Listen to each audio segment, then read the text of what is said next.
에, 오늘 여러분과 함께 나눌 말씀의 제목은 나를 새롭게 하는 믿음입니다. 새로워지려면 묵은 것 중에 불필요한 것, 잘못된 것을 제거해야 새로워질 수 있습니다. 과거의 것을 붙들고 잘못된 것을 붙들고는 새로워질 수가 없는 거죠. 그런데 잘못됐는지 이게 무엇이 잘못됐고 무엇이 새로운 것인지를 잘 모르는 상태, 그 상태로 가는 것을 타성에 젖었다 이렇게 얘기하는 거예요. 그냥 몸만 움직이지 그 실질적인 내용은 본질은 변화가 없다 이 말이죠.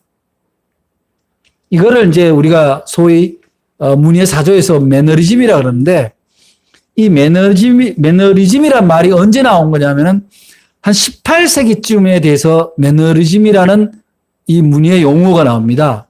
그 이유가 뭐냐면 16세기 때 종교개혁 이후에 16세기 때 말하자면 르네상스 시대가 열립니다. 특히 미술에. 그러면서 르네상스란 거는 인간이 종교적인 내용 이외에 다른 것들도 그리기 시작하고 이야기를 그리기 시작해요. 그래서 르네상스 시대의 그림이 등장하는데 미술이. 근데 그 미술이 되게 형태가 소위 바로크 형태라고 해서 굉장히 섬세한 그림의 형태가 나옵니다. 그때는 뭐 사진이라는 것이 없었던 시대니까 아주 섬세하게 그림을 그리는 극세화 말하자면 그런 그림들이 나오고 그림 속에 일종의 암호를 넣어서 상징을 넣어서 이 작가가 하고 싶은 얘기를 하고 빛과 어두움을 대비시키는 그런 그림들이 한 시대를 풍미하게 되는데 그래서 17세기, 18세기까지 약 200여 년 동안의 그림이 거의 비슷한 작법입니다. 이른바 그루프 작법 혹은 르네상스 시대의 그림이라고 하는데 그런데 18세기 후반이 들어서면서 이제 반작용들이 일어납니다. 이른바 왜 그림의 형태가 다 똑같으냐. 이거는 뭐냐면 새로운 창작, 독창성에 대한 도전이 일어나지 않았기 때문이다. 이렇게 반성을 해서 그때 나오는 용어들이 이른바 매너리즘에 빠졌다. 그렇게 이야기해요. 그래서 그림들이 걸작이긴 한데 그 작법의 형태가 유사하기 때문에 사실은 그 후세대로부터 인정을 받지 못하는 그런 경우가 있었다고 그렇게 얘기를 합니다. 그건 왜 그렇습니까? 그 극세화, 그런 어떤 스토리가 있는 이야기를 담는 그 극세화에 그 사람들이 많은 흥미를 느끼고 좋아했긴 사실이에요. 그래서 그 예술가들이, 미술 작가들이 이제는 그러한 형태의 그림에 안주를 하게 된 거죠. 바로 안주라는 말과 타성이라는 말과 매너리즘이란 말이 거의 동일한 맥락으로 쓰여집니다. 우리의 신앙도 마찬가지라는 생각을 합니다. 여기가 좋사오니 여러분들 뭐 교회 다니는 분들이 자기가 다니던 교회에 옮기기가 쉽지 않죠. 그래서 멀어도 차를 얼마간 타고 가서 또 예배를 드립니다. 거기에는 사실 편안함이 있는 거예요. 새로운 도전이라기보다는 편안함이 있기 때문에 교회를 옮기기가 싫은 거거든요. 뭐 교회 옮기라는 얘기는 아니라 그렇다는 거죠. 그래서 그러다 보니까 교회 안의 문화 자체도 신앙 문화 자체도 굉장히 갇혀 있습니다. 타성에 젖어 있는 경우가 많습니다. 그저 형식적으로 예배만 드리면 마치 내가 크리스천으로서 성도로서 역할을 다했다. 주일날 예배 드리고 오면 내가 성도로서 내 역할을 다했다. 물론 뭐 그만저도 안 하는 경우도 있지만 근데 여러분 제가 여러분들한테 분명히 말씀드리고 싶은 것은 날마다 새로워지는 희망, 새로워지는 믿음이 없으면 나를 새롭게 하는 것이 없다면 도대체 그 믿음이라는 게 무슨 의미가 있습니까? 우리는 하나님을 닮았다 할 때 하나님의 창조성, 하나님의 새롭게 하심을 닮은 그것을 은혜 입는 것으로서 크리스천이 되어야 되는데, 그래서 구습을 버리라고 우리한테 얘기를 하잖아요. 날마다 새로워지게 되는 것이 우리의 믿음의 이유입니다. 그러면 이제 우리가 한번 질문을 해봐야 되는 거예요. 여러분들은 지난해와 올해 여러분의 신앙의 자세, 여러분의 기도 제목, 여러분이 아는 성경의 말씀, 얼마나 새로운 것이 생겼나요? 여러분이 깨달은 진리가 얼마나 새로운 것이 생겼을까요?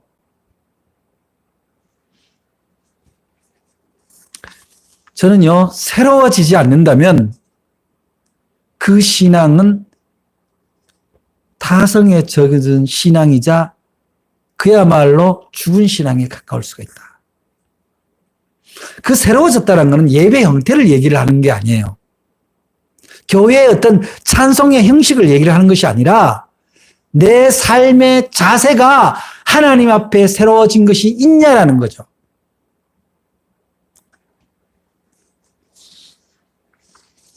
새로워지지, 여러분 타성에 젖었다, 그냥 매너리즘에 빠졌다, 만약 그렇게 생각한다면 생각해 봅시다.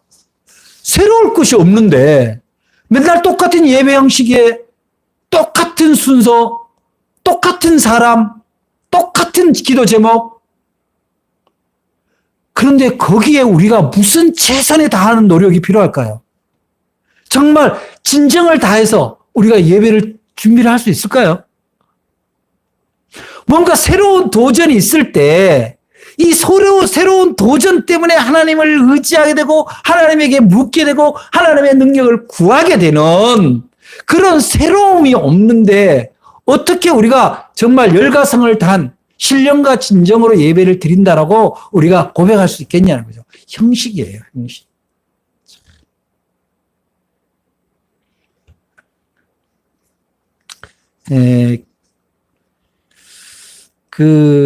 이제 우리가 성경 말씀 우리가 정말 마음에 새기는 말씀 중에 우리 주님이 마태복음 12장 40절에 신명기 말씀을 인용해서 다시 알려주시는 말씀 있잖아요. 내 마음을 다하고 목숨을 다하고 힘을 다하여 주 너의 하나님을 사랑하라. 이것이 첫째 계명이니 이렇게 나왔잖아요. 그죠? 그 다음에 그와 마찬가지로 내 이웃을 내 마음과 같이 사랑하라 이렇게 나옵니다. 그런데 여기서 봐요.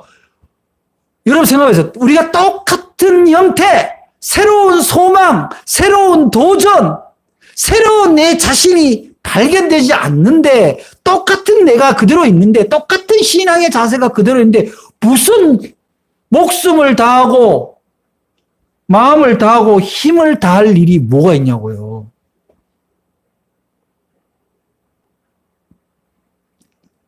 목숨을 다하고 힘을 다할 일이 없어요. 왜냐면 똑같거든요. 똑같아요. 그래서 우리가 새로운 내가 된다는, 새로운 나를 새롭게 하는 믿음이 있다라는 것은 정말 힘을 다하고 마음을 다하고 힘을 다하고 목숨을 다하는 그 무언가가 있어야 되는 거예요. 그 새로운 뭔가가 있어야 됩니다. 근데 그 새로운 무언가가 하나님이 기뻐하시는 거면은 하나님이 도와주신다는 거죠. 그런 기대가 있어야 그것이 나를 새롭게 하는 믿음이다. 이렇게 얘기하는 거예요. 그래서 신앙의 매너리즘에 빠진다는 것은 마치 아까 얘기한 대로 16세기, 17세기 그 그림들이 마치 이 사람 그림이 이 사람 그림 같고 그런 유사한 형태의 그런 새로울 것도 없고 그런 매너리즘에 빠진 신앙. 저는 여러분들 한 사람 한 사람이 하나님 보시기에 또 여러분의 가족과 이웃과 동료들이 보기에 정말 각각의 새로운 모습이 있었으면 좋겠어요.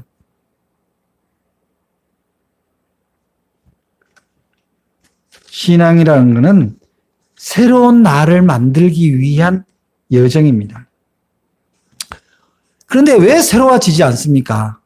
우리는 왜 새로워지는 것에 두려움이 있을까요?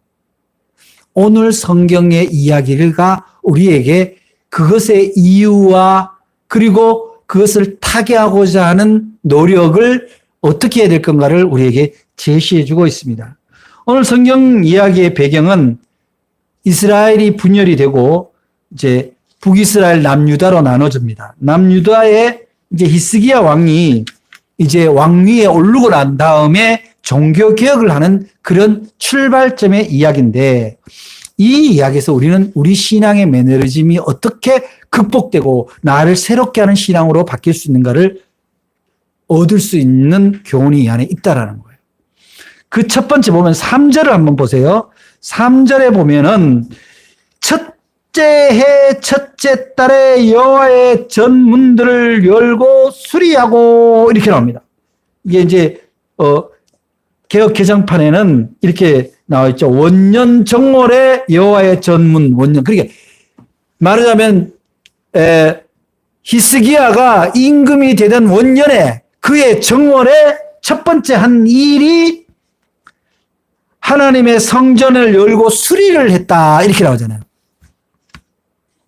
근데 수리를 한다는데 이 히스기야 왕의 아버지는 여러분이 알다시피 아하스라는 왕인데, 이 아하스라는 왕은 그 당시에 여러 가지 어려운 여건이 있긴 했어요. 이 아버지가. 그 어려운 여건이란 게 뭐냐면 마치 우리나라 한말의 우리나라 같은 그런 상황이에요. 그 당시에 이제 어떻게 되어 있냐면은 히스기야 왕이 그 첫 번째는 이 아수르라는 제국이 드디어 흥왕하기 시작합니다. 아수르라는 왕이 대제국으로 이제 부상을 하고 있는데, 그러다 보니까 이 주변에 다른 왕국들이 있잖아요. 아람 왕국이나 또 그 북이스라엘이 그들을 대응하기 위해서 아람 왕국하고 북이스라엘이 동맹을 맺고 이제 남유다한테 함께 동맹을 해서 아수르에 대응을 하자. 그렇게 얘기를 하는데, 이 남유다 이 아하스 왕은 두려운 거예요. 두려워서 어떻게 하냐면은 내가 너네들하고 하다가 아수르한테 만약에 잘 밉보여서 오히려 우리가 침공당하면 우리가 손해일 것 같다. 그런데 이 아하스 왕은 너무 두려운 거예요. 두렵다 보니까 어떤 일을 하냐면 자기 후궁들이나 자기를 도와줄 수 있는 모든 어떤 족속들의 그 잡신 우상들을 왕궁에다 다 모시고 거기에다 제사를 지냅니다. 여호와의 성전은 뒷전으로 하고, 왜냐하면은 여호와의 성전은 있었지만 그동안 형식적으로 제사를 드렸지만 자기들이 볼 때는 별로 도움이 안 됐다고 생각한 거예요. 그러니까 다른 우상들을 갖다 놓고 거기에다가 제사 지내고 경배하고 살려달라고 거기다가 제사를 지낼 뿐만 아니라 심지어 어떤 일까지 하냐면은 그 사람을 죽인 채로 산 제사를 드리는 그런 정말 잔인한 그런 제사까지도 드려요. 그래서 결국은 그렇게 하다 보니까 말하자면 예루살렘 성전이 다 엉망이 된 거죠. 엉망이 되고, 그런데 이 아들인 히스기야가 그것을 보고 너무 어린 나이에도 이건 아닌데. 그런데 그렇게 그 아하스 왕이 하는 동안에 그렇게 엉망으로 돼서 그래도 나중에는 아람과 북이스라엘이 침공하고 아수르도 침공하고 그냥 여기저기 치여서 죽어요, 그냥. 그러던 차에 이제 이 히스기야가 아버지의 뒤를 잇고 왕위를 받자마자 바로 첫 번째 하는 일이 바로 묵은 것들, 잘못된 것들을 기억하는 일들이에요. 8절에 보면 이렇게 말씀하고 있습니다. 여호와께서 유다와 예루살렘에 진노하시고 내 버리사 두려움과 놀람과 비웃음거리가 되게 하신 것을 너희가 똑똑히 보는 바라.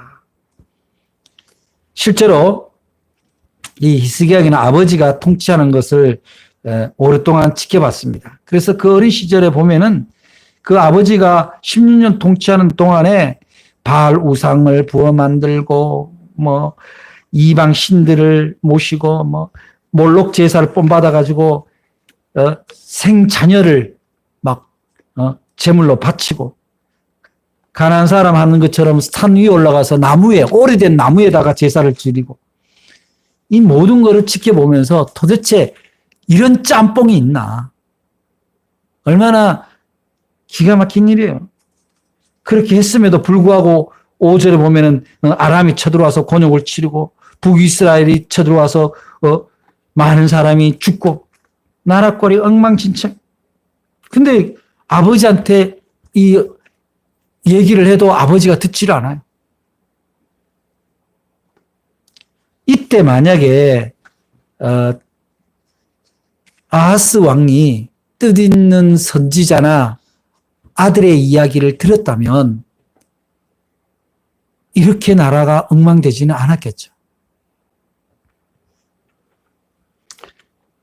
예, 보통 큰 병 앓는 사람들 있잖아요. 뭐 암 환자 이런 분들의 대부분이 초기에 징후가 있을 때 그것을 발견하고 의사나 선험자의 이야기를 잘 들으면 그것이 치유가 되는데 극복할 수가 있는데 무시하거나 자기 뜻대로 몸을 방치를 해서 결국 큰 병을 갖게 되는 경우가 대다수입니다.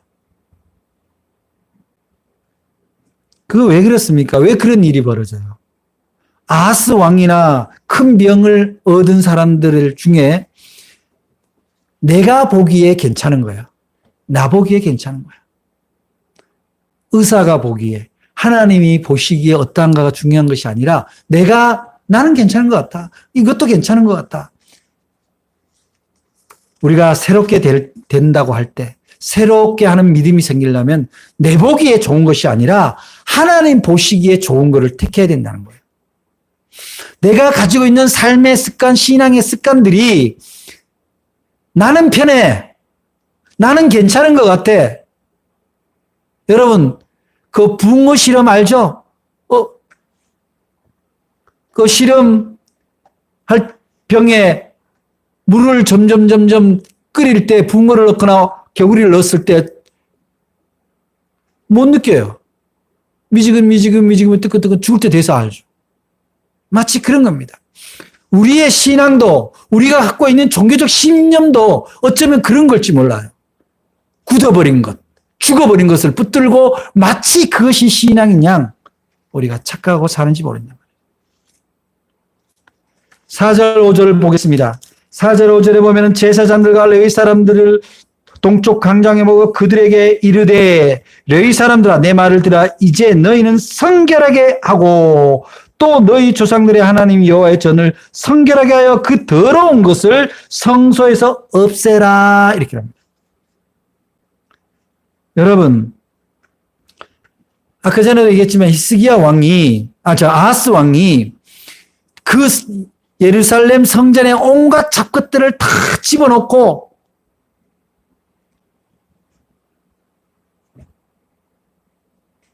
성전을 더럽혀서 결국 하나님으로부터 진노를 받게 되는데 어떤 사람이 그런 진노를 받게 되어도 모를 수도 있어요. 왜 하나님이 나한테 이런 시련만 주지? 그렇게 생각할 수도 있고. 왜 그렇습니까? 버려야 될 거를 가감히 버리지 못한 데서 온 거예요. 여러분이 새로워지는 믿음, 새로워지는 소망이 갖고 싶다면, 그런 꿈이 있다면, 과거의 습관, 잘못된 신앙을 버려야 돼요. 타성에 젖은 거를 버려야 된다. 버린다라는 것은 용기가 필요합니다. 가감해야 돼요. 이제 여기 성경에는 성전을 성결하게 하라 그러지만 이제 신약에 와서 성전의 개념이 어떻게 바뀝니까? 예배당만 성전이 아니잖아요. 여러분들 하나님의 영이 머무는 여러분들의 몸과 마음이 성전인 거잖아요. 근데 여러분들의 몸과 마음에 어떤 것이 들어있어요? 잘못된 것이 있지 않습니까? 잘못된 믿음, 잘못된 소망, 잘못된 버릇, 습관. 그렇게 해가지고는 그런 도태된 것들이 내 안에서 여전히 머물고 있다면 그건 성결한 성전이 될 수가 없는 거죠. 히스기야는 자기가 임금이 되자마자 바로 성전을 정하기 시작했다는 거예요. 모든 우상의 잔재들을 가감하게 척결했습니다. 우리 안에 있는 우리 영혼과 우리 육신에 내재된 오염된 것들, 그 우상들은 뭡니까? 바로 탐욕입니다. 그리고 매너리즘이에요. 자신의 잘못된 삶의 자세를 주일날 예배를 드리는 알량한 그 예배 하나로 모든 걸 퉁치려는 그런 알량한 신앙이 바로 우리를 새롭게 하지 못하고 붙들고 있다. 우리는 버릴 것을 가감하게 버리는 그런 결단이 있을 때 우리의 신앙의 매너리즘도 극복될 수 있습니다.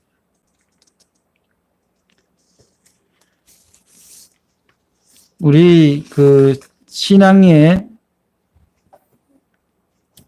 우리 진짜 성전이라 할 수 있는 우리 심령이 올 한 해 뭔가 새로운 소망을 갖고 있냐를 한번 돌아보십시다. 여러분 이제 신정도 지나고 양음력 설도 지나고 그렇게 됐는데 뭐 그럭저럭 또 올해도 한 달이 훌쩍 지나갔잖아요. 자, 올 한 해 내가 새로워지는 나의 소망이 뭐겠나? 여러분 거창하게 잡지 마십시오. 여러분이 하나님 앞에 집중하지 못했던, 여러분이 예배 앞에 집중하지 못했던, 말씀함에 집중하지 못했던 습관 중에 한 가지, 두 가지라도 내가 가감히 버리겠다, 지워내겠다. 그런 결단만 하더라도 여러분 새로워질 수 있습니다. 그 안일한 자세, 이거를 고쳐야 되겠다. 어떤 사람이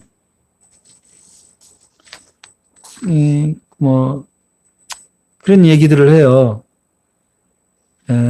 이게 예배당 가서 말씀 들을 때는 내가 잘하고 믿음을 가지고 살아야 되겠다. 그런데 나가서 살면은 자기도 모르게 그냥 세상 사람들하고 똑같이 산다. 그런 얘기를 합니다. 제가 과거 평신도 시절에 그랬었어요, 사실. 그냥 주일날 예배 드리고 평일에는 세상 사람들하고 똑같이 살고, 근데 망하고 나니까 딱 깨달아지더라고요. 내가 내 안에 하나님을 온전히 모시지 못하고 살았구나. 이것저것 다 끌어다가 내 속에다 집어넣고 있었구나. 여러분 안에 혹시 하나님 보시기에 쓰레기 같은 거 없어요? 하나님 보시기에 폐악한 탐욕 같은 거 혹시 없습니까? 아니라고 단정할 수 있어요? 내가 하나님 앞에 기도하고 예배하는 걸 방해하는 다른 생각들이 없냐고요. 그거를 가감하게 버릴 때 우리는 새로워지는 믿음을 가졌다 할 수 있습니다. 그런데 11절을 한번 보겠습니다. 11절에 보면 또 이렇게 나와요. 내 아들들아 이제는 게으르지 말라. 여호와께서 이미 너희를 택하사 그 앞에 서서 수종들어 그를 섬기며 분향하게 하셨느니라. 이게 무슨 말씀입니까? 이 히스기야 왕이 이제는 하나님을 섬기는 일을 철저히 해라. 하나님을 예배하는 일을 철저히 해라. 예배는 주일날 한 번 와서 드리는 것만이 예배가 아니에요. 모든 일상에서 아침에 일어나면 하나님께 경배하고 하나님의 말씀을 대하고 하나님께 기도하는 것이 바로 일상 속의 예배입니다. 어떤 일을 시작할 때 하나님께 먼저 구하고 하나님의 뜻에 맞는지 돌아보고 그것의 은혜의 말씀을 구한 다음에 그것에 감사하고 경배하는 것이 우리가 하나님을 수종드는 거예요. 주일날 성가대 연습 한번 열심히 한다고 그게 수종드는 것만이 아니다 이 말이에요.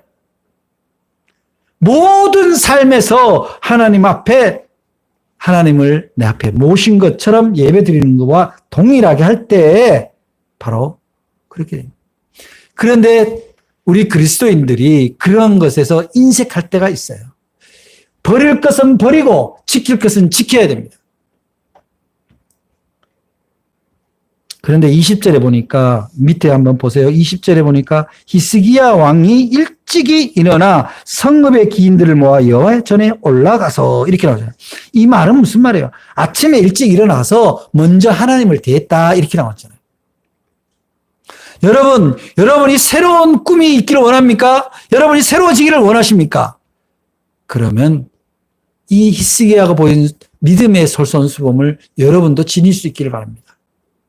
일어나면 먼저 하나님을 찾는 여러분 되시기 바랍니다. 하나님의 뜻을 구하는 여러분 되시기 바랍니다. 여러분의 무거운 짐을 하나님께 의뢰하시기를 바랍니다.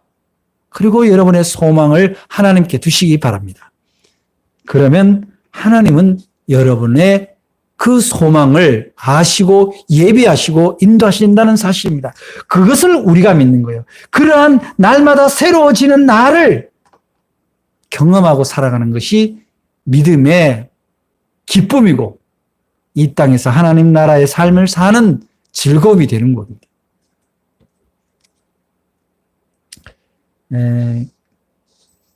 지금 문득 생각나는데요. 여러분 가수 조용필 씨 아시죠? 조용필님? 저도 엄청 좋아하는데요. 저는 뭐 대한민국의 가수 중에 탑으로 좋아하는 분이기도 한데 이분이 참 특별한 분이에요. 제가 제 신앙 안에서 그분을 들여다보면 이런 생각이 들어요. 오늘 매너리즘 얘기했잖아요. 이 사람은 일정 부분 자기가 정말 극점에 올랐다고 생각했을 때 자기 인기가 그냥 그다음부터는 대중방송을 안 탑니다. 딱 내려버려요. 내리고 1년에 한 번 그냥 자기를 좋아하는 팬들과 함께 공연을 하는 걸로 하고 늘 자기가 번 돈으로 어려운 사람들을 돕는데 자기의 수입을 씁니다. 그렇지만 음악에 끈을 놓지 않아요. 날마다 새로운 도전을 합니다. 몇 년 전에 나온 걷고 싶다라는 여러분 조용필 씨의 노래 들어보셨어요? 정말 감동이 옵니다. 그 전의 노래가 또 달라요. 이 조용필 씨가 내놓는 노래마다 타성에 젖어서 과거의 것을 답습하고 우려먹는 것이 아니라 그가 공연할 때마다 새로운 노래들을 창작해서 내어놓는단 말이죠. 어떤 가수는 노래 몇 곡으로 평생을 우려먹는 가수가 있는가 하면 그리고 방송을 타는 가수가 있는가 하면 이분은 그런 걸 원하지 않고 오로지 새로운 것을 발표하기 위해서 새로운 것을 대중들에게 주기 위해서 자기가 음악가로서 일할 뿐이에요. 그리고 그것을 즐거워해요.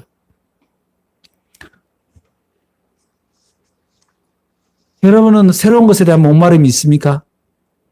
여러분이 새로워지고 싶은 목마름이 있냐고요. 됐다. 이만하면 됐다. 그러다가 하나님 나라 갈 거예요. 히스기야가 갖고 있는 것은 바로 믿음의 신앙의 목마름이었어요.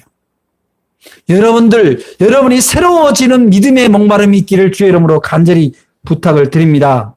이 히스기야가 자기가 왕도 있고 왕이란 자리도 있고 권력도 있고 체면도 있지만 그런 걸 다 뒤로 하고 오로지 하나님의 성전을 새롭게 하여 이 민족에게 새로운 미래를 가져보겠다라는 그 새로워지는 믿음을 가졌던 것이 우리가 히스기야 왕에게서 배울 수 있는 교훈이에요.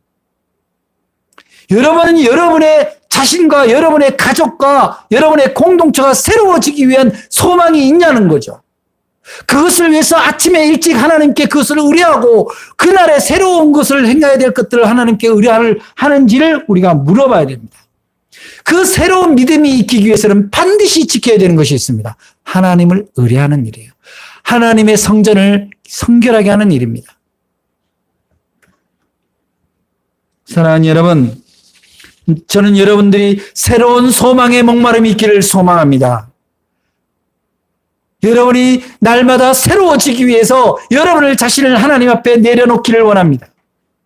그래서 새로운 소망, 새로운 꿈을 가지고 하나님 앞에 예배드리는 형식에 충성하는 것이 아니라 여러분의 새로운 꿈을 하나님 꿈을 통해서 이루어가는 설렘이 있는 예배가 되기를 주의 이름으로 간절히 축복합니다. 그렇게 하려면 바로 도전이 있어야 되는 거예요.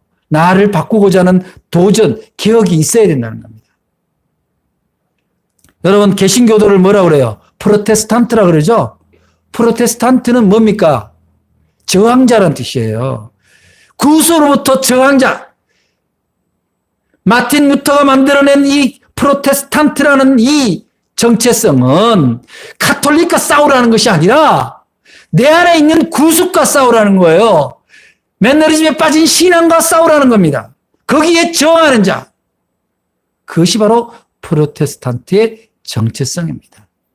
그것은 바로 하나님 보시기에 좋은 꿈과 예배의 자세가 있어야 되고 버릴 것을 과감하게 버릴 수 있는 구습을 과감하게 전단하는 용기가 있어야 되고 그리고 하나님 앞에 예배하고 하나님을 진심으로 섬길 줄 아는 예배자로서 지킬 도를 다하는 그런 세 가지의 자세가 될 때 우리는 우리 자신이 새로워지는 것을 경험할 수 있습니다. 2022년도 여러분 새로워지는 자신이 새로워지는 그리고 자신의 가족과 공동체도 새롭게 변화시켜가는